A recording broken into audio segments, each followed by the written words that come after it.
감사하신 아버지 하나님, 귀한 주일에 저희 한자리에 불러 모아주시고 또 예수님의 살과 피를 먹고 마시고 성령님 안에서 성도들과 교제 나누도록 도와주심을 감사합니다.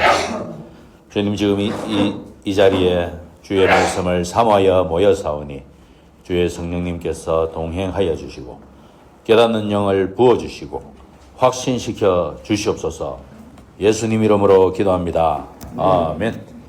2025년 11월 2일차 미래로 교회 목장 성경교사반입니다. 본문은 열왕기상 22장 1절에서 28절 말씀.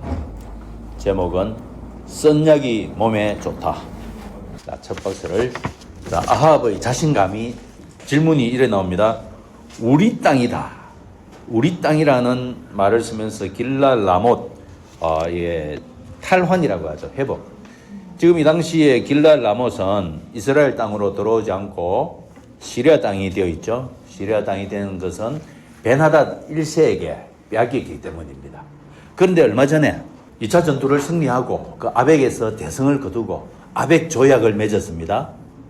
다 돌려받기로 약속했는데 못 돌려받고 지금 3년이나 지난 겁니다. 그래서 지금 요 바로 앞에 나봇 사건이 있었죠. 나봇 사건이 있고 나서 남쪽 유다왕 여호사밧과 결혼 동맹을 합니다. 결혼 동맹하고 나서 오늘 본문입니다.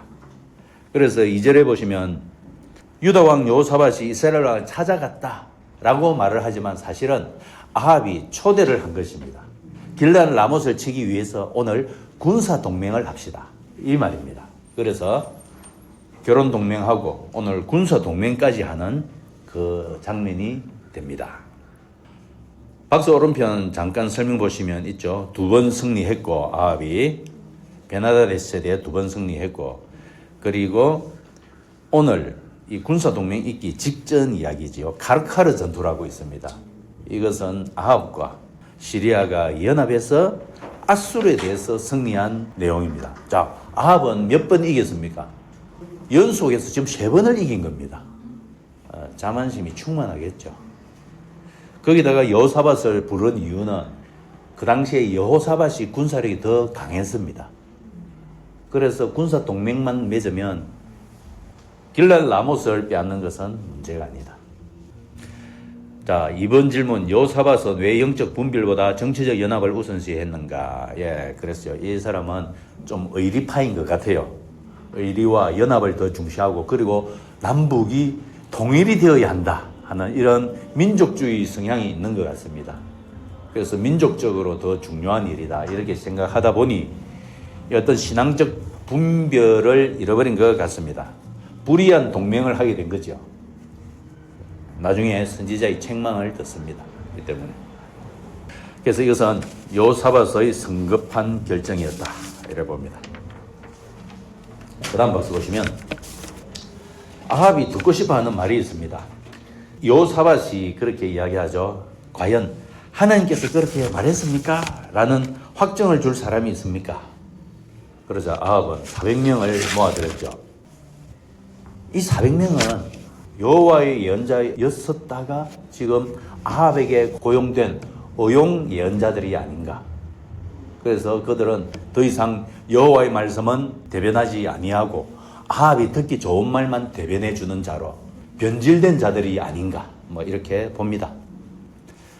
그래서 여호사밧이 의심한 이유는 과연 하나님의 말씀이라면 거기에 경고가 있거나 회개가 있거나 죄에 대한 지적이 있거나 이런 게 있어야 된다는 거죠. 그런데 그런 말 전혀 없습니다. 굉장히 듣기 좋은, 정말 듣기 좋은 말만 하니 이게 과연 맞습니까? 이런 점에서는 여호사밧이 영적인 분별력이 있는 사람이다 하는 걸 알 수 있고, 아합은 미가야의 말을 왜 싫어하고 듣기 거부하는가? 아합이란 사람은 듣고 싶은 말만 듣는 사람이지 이것이 진리인가 진리가 아닌가에는 관심이 없다. 진리인가 진리가 아닌가에 관심 있는 사람은 진리라면 나는 순종하겠다, 진리가 아니라면 나는 순종하지 않겠다, 그런 의지가 있는데 아합은 그런 의지가 아니고 내가 듣고 싶은 말인가 내가 듣고 싶지 않은 말인가, 유아적 성격의 소유자라고 했죠. 자, 3번에 거짓 예언자들은 한 목소리로 승리를 외쳤다.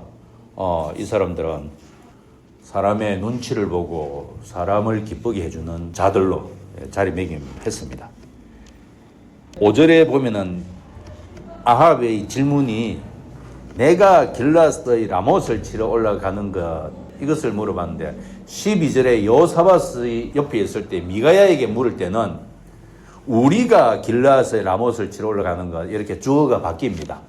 거짓 선지자들 앞에서는 내가 그러니까 너희들은 나의 기분을 맞춰서 대답해야 해 이렇게 이야기를 하고 그래서 거기에 맞는 말을 들었고요. 12절에 여호사밧이 옆에 있을 때는 미가야에게 질문할 때는 우리가 이래서 여호사밧의 영적 권위를 알고 있는 미가야에게는 마치 여호사밧이 동의를 해준 것처럼 그렇게 또 질문을 합니다. 8절에 보면은 미가야가 여호와의 예언자라는 것을 아합이 알고 있습니다. 그러면서 그는 한 번도 나에게 길한 것을 예언한 적이 없고 그러니까 미가야는 계속 활동하고 있는 선지자라는 것을 알 수 있죠. 그리고 여러 차례 아합에게 흉한 것, 아합이 보기에 흉한 것, 하나님의 진리를 계속 말을 해왔었다 하는 것을 알 수가 있죠. 그리고 그것을 아합이 들어서 이것은 하나님의 말씀이다. 그러나 나는 듣지 않겠다고 계속 거부해 왔다는 것을 알 수가 있습니다. 그러니까 아합이 분별력이 없는 사람이 아닙니다. 단지 순종하지 않을 뿐입니다. 이 사람은 계속 순종 안 합니다. 그리고 이때 일어난 장소는 사마리아 성문 어귀 이것은 공개된 장소죠. 이 공식 행사장. 백성들도 지금 다 모여 있습니다. 거짓 선지자도 다 모여 있고 그래서 여기에서 거짓 선지자들이 이렇게 다 모여서 백성들을 속이는 언론 역할을 지금 하고 있죠. 그래서 아합은 자기 정책의 정당성을 확보하고자 하고 시드기야는 철불을 만들어 가지고 와가지고 뿔이라는 것은 파워, 힘을 상징하는데 또 물질 중에서 철이 또 가장 강합니다. 그래서 철불 이렇게 하면 막강한 힘, 아무도 대적할 수 없는 것. 그래서 길랏 라못은 충분히 아합이 차지할 수 있다. 다음 박스를 보시면 이제 아합이 듣고 싶지 않은 말을 미가야가 합니다. 미가야는 오자마자 거짓 예언자들과 똑같은 말을 하지요. 이것은 아합의 심중에 들어있는 그 죄를 지금 폭로하는 것입니다. 비아냥거리면서. 거짓 예언자는 사람을 기쁘게 합니다. 참 선지자는 하나님을 대표해서 전달합니다. 미가야는 아합을 기쁘게 하지 않았습니다. 이번에 미가야는 처음에 왕에게 올라가라고 반어적으로 대응했는가. 그 아합의 속에 있는 위선을 지금 폭로하는 거죠. 이렇게 반어적으로 비아냥거리면서 폭로한다는 것을 백성들도 알고 거짓 예언자들도 알고 여호사밧도 아니까 아합의 체면이 무엇이 됩니까? 아합의 자존심 때문에 다시 한 번 더 질문을 하는 거죠. 진리를 이야기하라. 자, 3번 질문에 보면 아합은 미가야의 예언을 듣고도 회개하지 않고 불평으로 반응한 이유. 여러 가지 이유가 있겠지만 그간 해온 행적을 보아서 아합은 한마디로 요약할 수 있습니다. 이 사람은 빛을 미워하는 자다. 어두움을 사랑하는 자다. 13절에 미가야를 데리러 간 신하가 미가야에게 반협박하죠. 13절 끝에 알아서 기는 게 좋을 거요. 흉한 일을 전하지 마시오 이랬는데 사실은 그 아합의 표현이 흉한 일이지 그 흉한 말을 들었다면 아합은 살아났습니다. 생명을 잃지 않았습니다. 16절에 보면 아합이 한 번 더 되풀이합니다. 진실을 말하시오. 자기의 자존심이 걸린 문제입니다. 비아냥거리면서 진리를 말하지 않는다는 것 모든 사람이 다 알고 있으니 그러니까 이 아합은 상황 파악을 제대로 하고 있는 사람입니다. 분별력이 있는 사람입니다. 그러니까 아합은 IQ 문제가 아닙니다. 하나님께 대한 불순종이. IQ가 나빴어. 이해를 못했어. 그게 아니고 이런 거를 불신앙이라고 합니다. 불신앙. 하나님께 대한 신뢰가 없다는 거죠. 그래서 아합의 불순종은 불신앙에서 나옵니다. 미가야의 대답이 이스라엘이 이 산 저 산에 흩어져 있다. 온 이스라엘이 목자와 양 이 비유는 이스라엘의 왕과 백성을 보통 상징합니다. 다 흩어졌다. 이것은 리더가 죽었다는 말입니다. 즉 아합 왕이 죽는다는 예언입니다. 아합 왕이 죽는데 그러면 목자 없는 양떼들은 상황이 어떻습니까? 17절 하반절에 보시면 평안히 돌아간다 했습니다. 집으로. 아합이 죽으니까 백성들이 평안해진다 이 말입니다. 다시 말해서 이 길랄 라못을 치러간 이 전쟁은 이스라엘과 시리아 간의 국가적 전쟁이 아니었다. 만일에 국가적 전쟁이었다면 리더가 죽고 백성들은 불행해져야 되는 이것은 국가적 전쟁이 아니었고 이 전쟁은 아합 개인에 대한 하나님의 심판이었다 이 말입니다. 그래서 그 심판을 받고 아합이 죽고 나자 백성들이 평안해졌다. 네, 길랄 라못 이 전쟁 한마디로 길랄 라못 전쟁 가지 마라는 말입니다. 이것은 하나님의 뜻이 아니라 이 말이죠. 다음 박스 보시면 이 천상회의를 이야기를 해줍니다. 미가야가 하나님은 왜 거짓말하는 영을 예언자들의 입에 들어가도록 허락하셨습니까? 이 거짓말하는 영이 들어가는 존재들, 거짓 예언자들의 마음에 들어가는데 또 그들의 말이 아합의 마음에도 들어가는데 우리가 로마서에 있죠. 그 마음에 하나님 두기를 싫어하는 자들, 그 마음에 하나님 두기를 싫어하는 자들은 하나님께서 그 마음대로, 그 상실한 마음대로 내버려 둔다. 이 말씀대로입니다. 그 마음에 하나님 두기를 싫어하기 때문에 하나님께서 노터치하겠다. 그러면 그 버려진 그 속에 당연히 거짓의 영이 차지한다. 들어가도록 허락하셨다기보다 하나님께서 내버려 두셨기 때문에 거짓의 영이 알아서 들어간 것입니다. 그래서 거짓말을 하고 거짓말을 듣고 거짓말을 따라가고 거짓의 영을 따라가서 죽음에 이르렀다. 이번에 시드기야는 미가야의 예언에 폭력을 가하고 조롱으로 반응한가? 진리가 드러난 것은 거짓이 폭로된 건데 이 거짓이 폭로되면 거짓은 자기 정당화를 위해서 폭력으로 또 대응을 합니다. 그것이 핍박이라고 하죠. 그러니까 폭력이나 핍박이 나타났다는 말은 진리가 드러났다 하는 증거가 됩니다. 그러니까 나를 왜 핍박하느냐 이런 말보다는 이제 진리가 드러났구나. 하나님 앞에 떳떳하게 정당성을 가질 수 있는 근거가 된 거죠. 그래서 오히려 기죽을 일이 아니다 하는 것을 알 수가 있습니다. 3번에 미가야는 감옥에서도 담대히 주님의 말씀은 반드시 성취된다라고 말할 수 있었는가? 미가야의 확신입니다. 하나님의 말씀은 반드시 성취되고 매이지 아니한다. 상황에 매이지 아니하고 사람에게 매이지 아니한다. 맨 끝에 아합이 그런 말 했습니다. 28절에 평안히 돌아올 때까지 떡 조금 주고 목에 숨만 붙여놔라. 내가 평안히 돌아오면 너를 죽일 것이다. 왜 죽이느냐 하면 네 예언이 거짓되었으니까. 내가 길랄 라못에 가서 죽을 것이라고 예언했는데 내가 살아서 돌아오면 너 예언은 거짓 예언이 되지 않느냐. 민수기에 보면 거짓 예언자들은 반드시 죽이라고 되어 있습니다. 그래서 내가 살아 돌아오면 너는 거짓 예언자가 되는 것이다 했는데 과연 그렇게 되었습니까? 정반대로 되었죠. 시드기야를 위시한 모든 자들이 거짓 예언자가 돼가지고 그들은 뿔뿔이 도망을 다니고 흩어졌습니다. 24절 보시면 네가 골방으로 들어가서 숨는 바로 그날에 아합이 죽음으로 말미암아 그들의 예언이 거짓 예언이라는 것이 증명되었지 않습니까? 그러면 시드기야와 그 400명은 이세벨에게 죽임을 당합니다. 아몬 성주와 요아스 왕자는 이 성을 관리하는 자들, 치안 책임자들 이 자에게 맡겨서 감옥에 가두라. 내가 돌아와서 보자. 하나님을 버린 자에게는 평안이 없습니다. 아합은 착각을 하고 있죠. 내가 평안히 돌아올 것이다. 그런 일 없습니다.